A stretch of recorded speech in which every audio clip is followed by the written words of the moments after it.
Hi, welcome to Psychanooga. I'm your co-host, Bethany Cawthorn.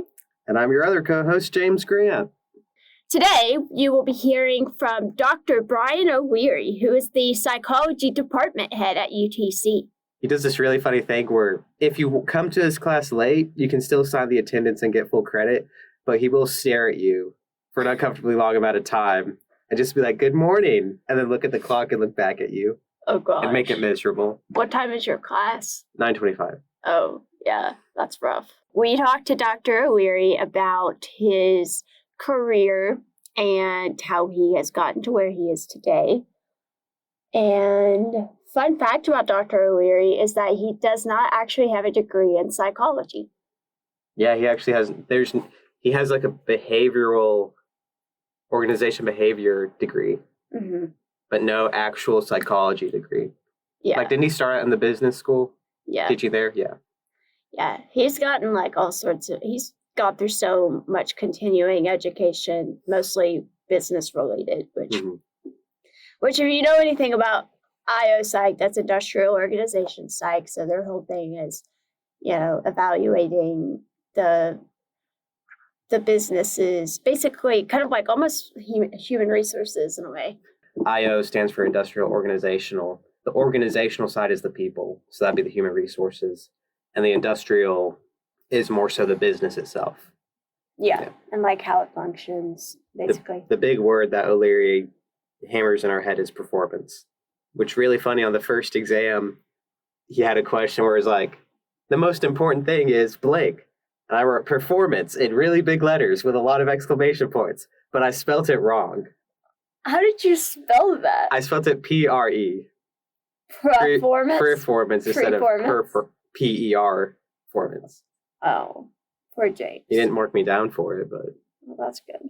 Yeah. In 8th grade, my English teacher once gave us this, like, extra credit challenge to, like, pay extra attention to, like, things around us and see, like, what we could find, like, just out and about, like, you know, going down the street or whatever that was, like, just misspelled. Oh. Yeah. Yeah, if you spell things wrong... within reason, I guess O'Leary won't take off for it, unless he just didn't notice. But it was I wrote it really big. I think it would be hard not to notice. Performance. Maybe he just saw the enthusiasm on the page, and he didn't want to ruin it. Yeah, he didn't want to ruin it. I know that this is going to be airing on May 4th, but right now, when we're recording, we're in the trenches right now. We're in the trenches. You guys are celebrating graduating. Yeah, we're trying to make it through the end. But we wanted to say that if you're listening to this now, that means you've made it. And this is like, think of it as like a time capsule listening to this episode, because we're right here, like exam week starts literally a week from today. So we're crunching on these final projects, just trying to make it through the last couple of classes. But if you're listening to this, then that means you've made it, and gotta congratulate that. Good job. Give yourself a pat on the back. What's been your favorite moment of this semester? Gosh, out of like every moment, like no category. Your favorite 10-second moment. 10 seconds? What's been your favorite memory of this semester or something? I don't know.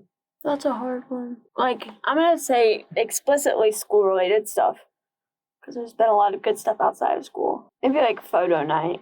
Probably photo night. I wish you could have been there. I know. That would be cool. Thank you, Dr. O'Leary, for meeting with us today. Tell us a little about who you are and what your job entails. I grew up in Indiana. I went to University of Notre Dame, got my BA in a Great Books program called, the General Program of Liberal Studies. I graduated in 1978. And I was going to be a priest. And then when I got towards graduation, I decided I didn't want to be a priest. Like, I probably needed something beyond a philosophy and theology degree to be employed. So I went and got an MBA, Butler University. And after that, I did a couple of odd jobs. And then I got an offer to go to Greensboro, North Carolina, and work for Western Electric, which was the manufacturing arm of AT&T. So that was before AT&T broke apart back in 1984. And it was in government commercial sales, and I did government contracts with the Navy and did some things with the Forest Service and Army, and so it was interesting. I didn't like it much, and I decided that I was going to quit after about 3 months, and 14 years later, I did quit. Along the way, I picked up an accounting degree, a BS in accounting from Guilford College, because I was an accounting manager. And then I thought maybe I'd like to get into teaching. And so I thought, well, what can I teach? So, well, I got this accounting degree. Maybe I could teach that. And I said, so what do you need to do to teach accounting at the junior college or at one of the colleges in the area? And they said, well, you really should have a CPA. So I got a CPA. And then I found out how much they pay adjuncts at the colleges and decided that I didn't want to teach. And anyway, but the teaching bug was kind of interesting, kind of got me. And I was interested in diversity management, doing some consulting in diversity. I said, well, what do you need to do to become a consultant in diversity? And they said, well, you need to get a PhD. And I said, okay. So I quit my job and I was accepted to Tulane University. And I quit my job, moved my family down to New Orleans, and went there, lived there for 5 years and got my PhD eventually. My 5th year, I started looking for jobs, and I did kind of a practice interview at UTC because I had a classmate who was working here who was leaving. And I thought, well, it's College of Arts and Sciences, and I have a degree in organizational behavior, which is a business degree. You might have noticed that none of my degrees are in psychology, which it makes it kind of weird that I'm the department head in psychology. But I came up here just on a whim and thought it'd be good practice. And so I met the folks here and really enjoyed the people, enjoyed the students. And Chattanooga is a great place to live. And so I accepted a job here. I really enjoy what I do. And, it's been 23 years. That was 2001. In 2011, I became department head, and I've been department head ever since. It sounds like you've had a lot of different careers and schools backgrounds over the years. So I'm just kind of curious, what has been maybe your favorite degree to study for, your favorite job? What's that been? My favorite job, I'll say, is being department head here in this department. I couldn't say I had a favorite degree, unlike the other faculty here in the department who were all outstanding students. Undergraduate, I was not a very good student, which provides me some perspective when, students are having difficulties here. When I started here, well, when I was your age, if you'd asked me that I was going to wind up as department head in psychology at the University of Tennessee at Chattanooga, when I was whatever I was when I started here, 45, I would have told you you're nuts. Mm-hmm. It's a long and winding road. There was nothing necessarily planned about it. It's just I've kind of just gone with the flow, and it's worked out. You mentioned this a little bit with your challenges in school and stuff. Yeah. Do you think that kind of helps you be a better department head? I think it does. I mean, it's fortunately I have time management skills that I did not have as a student, and I was a manager at AT&T for those 14 years. So I would probably had supervisory responsibility for 10 of the years I was there, the last 10. And I did a variety of different things there. So when the opportunity to become department head came up, it wasn't mysterious. It wasn't anything that I didn't think I could handle. And truthfully, being department head isn't for everybody. And particularly in academia is we go into academia for the most part to be teachers and researchers. I look at it as a calling, if you will, a service to the department to take on these responsibilities. And over the last 13 years, I think I've learned how to do it pretty well. I've made lots of mistakes, but I generally learn from my mistakes. So it's just second nature now. It's there was a time where if there was an issue with a student or with an administrator, with a faculty member, with a staff member, I had to think about what to do and who I was going to upset and what have you. And now it's just kind of, that you recognize that sometimes you have to have those difficult talks, but your resources, the network, what you can do and what you can't do. And in all of it, it's a support role. I'm here to support the faculty and staff and students. I'm not the boss. And you learn that quickly as a department head. It's not that kind of relationship. It shouldn't be that kind of relationship. My responsibility is to make sure that we develop as a cohesive unit and that I provide the support, that I get the support from the university that my faculty and students need and staff need. Do you think that within the realm of psychology, people with an IO background are better suited for management? Yeah, I would think so, because it's what we study, right? I mean, we study thinking and behaving. We study psychology in the workplace. So we're looking at things at all different levels of analysis, individual level, team level, and organizational level. So we have a broad understanding of how people interact with other people and what types of, how different types of people work together. Mm-hmm. So it's what we do. So I think that it certainly is a leg up.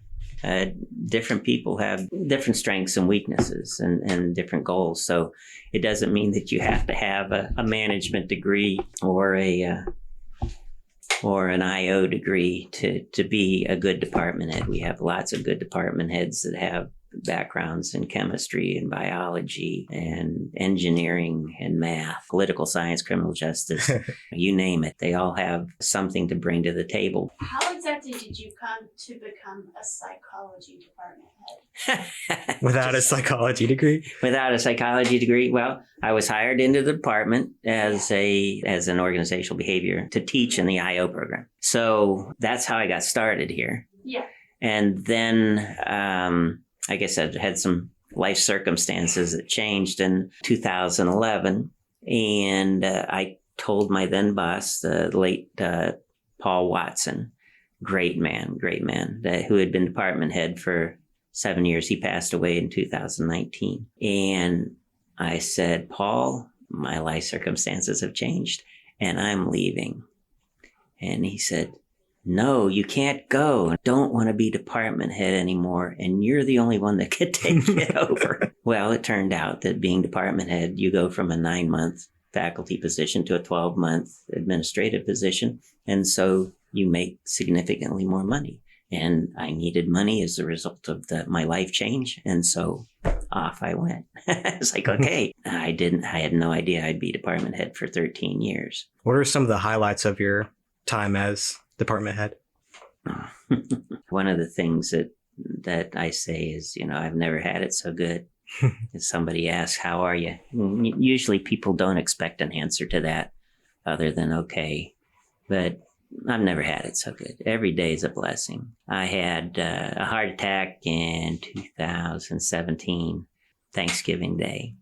I didn't know I was having a heart attack until 4 days later when I went to the hospital and people started running around when I showed up. But it provides perspective. I didn't see the light at the end of the tunnel or anything like that. I didn't even know I was sick. I didn't, but I knew I didn't feel well. So after that, I just kind of like got everything that I need. I got great kids. I got grandchildren, 2 grandchildren. My wife is just outstanding, just wonderful human being. And that's Professor Tracy Poole from English, just in case anybody's listening there. And so it's just every day presents new challenges and new opportunities to serve. And it can be annoying sometimes. Sometimes we just need to think about things from somebody else's perspective. Yeah, I have opportunities to advise students who come in, just talk to me about what they're going to do with their lives, or they're having, some sort of issue, scheduling problems, whatever it is, it shows up. It shows up at the door, and I'm happy to talk. I spend a lot of time counseling a variety of folks, and I enjoy it. And I don't know that I always give the best advice, but I'm always honest. And I think if you're honest with people, in the end, first thing, if you're honest, you're not telling lies, and you don't have to remember which lie you told. And second, I think people appreciate an honest discussion with somebody. What would you say are some of those, like when you have like a more challenging conversation, how do you go about having those difficult conversations? Well, I put it off for a while because, like I said, I'm not conflict avoidant, but I don't go looking for a fight. Yeah. Some people might disagree with that, but you have to be thoughtful about it. Right. And that's the thing is I can be kind of a shoot from the hip kind of person. So, say what's on my mind and then think later. So for a conversation like that, I want to make sure that I've thought it out and that I am prepared to react appropriately, however the person responds. Is you like to think that people are going to accept the comments, that they're going to respond in a positive manner, but that's not going to happen all the time, and you shouldn't expect it to happen. And if you don't expect some sort of negative response in certain situations, then you're really not preparing yourself to have the conversation in the first place. And what you want to do in those situations is to respond positively or respond appropriately, respond as rationally as possible. And, I've got a bit of a temper, so I do have to moderate that, right? And the best way to moderate it is to be prepared for as many possible responses as possible. If you could only make one difference in your career, Yeah. what would it be for life? Wow, in life, in my career.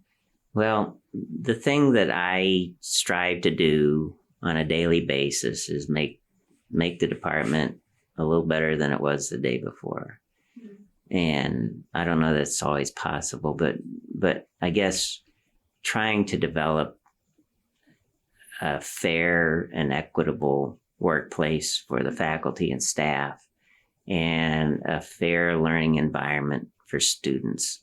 And that is somewhat challenging. If there was one or more books you think every psych student should read, what do you think they would be? Hubert had a whole list, by the way. Of course he did.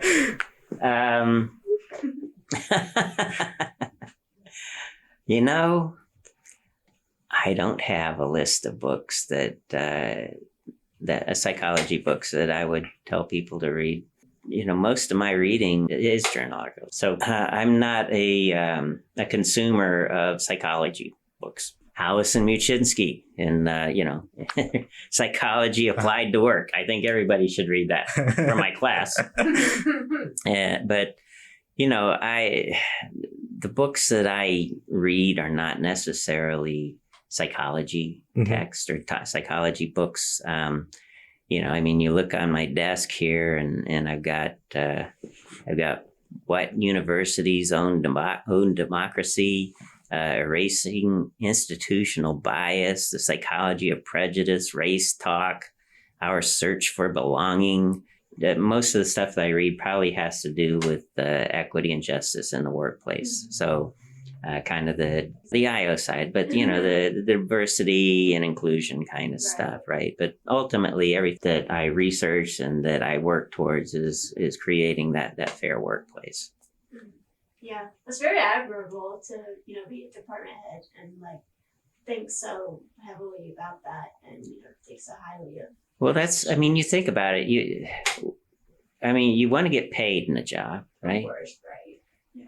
But what's second? And I think, beyond that, because that's kind of an external motivator, right? An extrinsic motivator is money. It's like you want to make money, but if you didn't make money, you wouldn't do the job.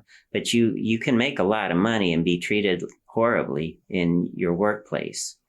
and not want to work there, right? And so I think being treated fairly in the workplace is a need for virtually everybody, right? You want to be respected. You want to be appreciated for what you do. You want your supervisor to treat you well. You want to be treated well by your peers, right? So I think that if you're in an environment that isn't supportive of you as a human, doesn't provide some sort of individualized consideration, then you're not going to be happy. And if you're not happy, then who wants to do that, right?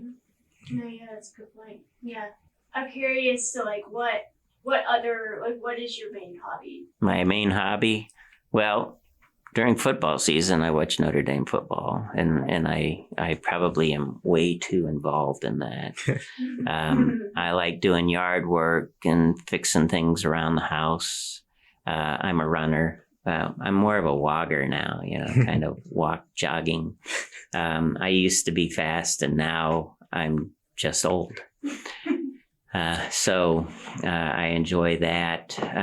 When I read trash novels, the mysteries and spy novels and World War II kind of things. So, and I like being with my grandsons and going out to dinner with my wife and hanging out with my wife. I love being around my wife. She's just an amazing human being. Well, wrapping up, is there anything next semester or next year that the psych students have to look forward to? We are starting the remodeling of the state office building. So it's going to start on the south side, or the 8th Street side, the newer part of the building. We're going to get new windows, new electrical, new bathrooms, which is nice because our bathrooms really smell.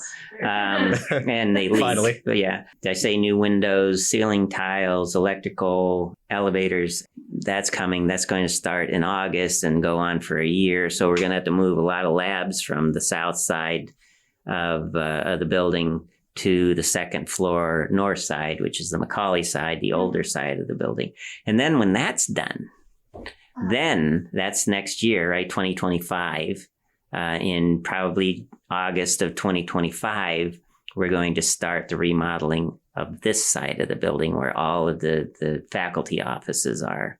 And so, and the classrooms, the big classrooms downstairs, which is going to cause all sorts of interesting things to happen. We're going to have to move down to the second floor to smaller offices, and then we're going to, 103 to 107 are going to be offline, the classrooms downstairs where we do a large number of our courses.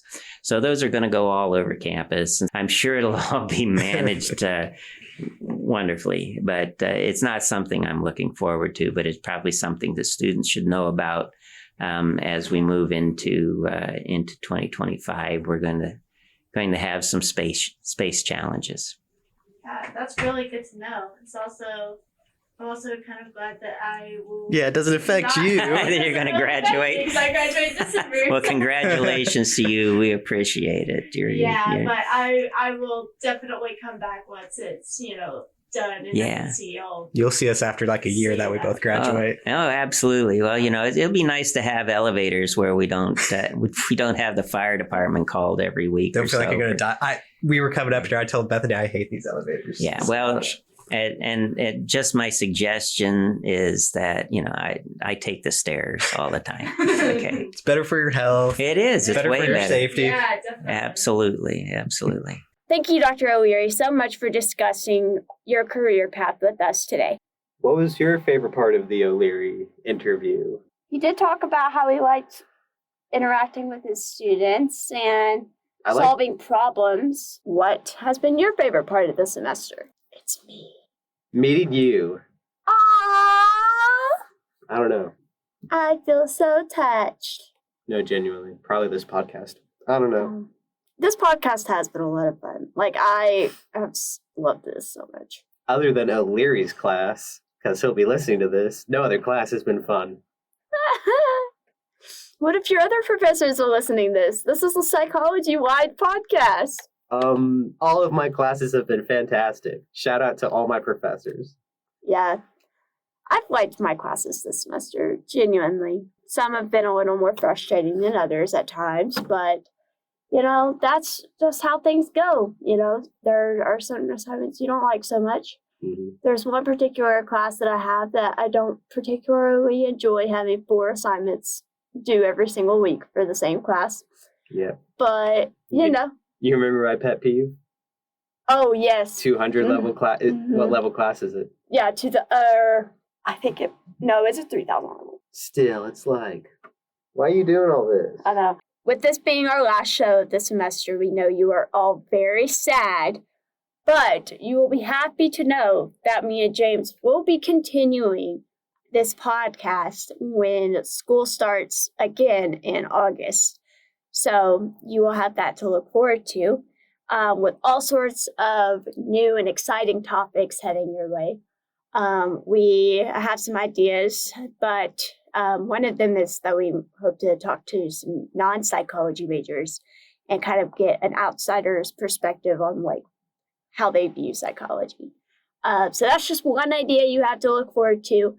But yeah, so please join us next semester, and we hope to be doing this for a long time. Now, obviously, me and James will graduate, but we hope to give this to a younger group of psychology majors, and they can carry it on. So that is our hope, and we hope you will go on that journey with us. If y'all have any ideas or suggestions for us, or you would potentially like to be a guest on our podcast, please let us know by messaging us on Instagram. That about wraps it up It's been today. a great and fun semester.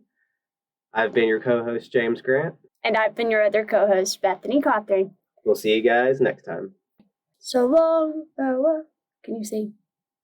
I don't want to. You should sing. I want to hear you sing. No. Can you sing though? I was in choir in high school. So you can sing. My lungs are dead right now. I can't.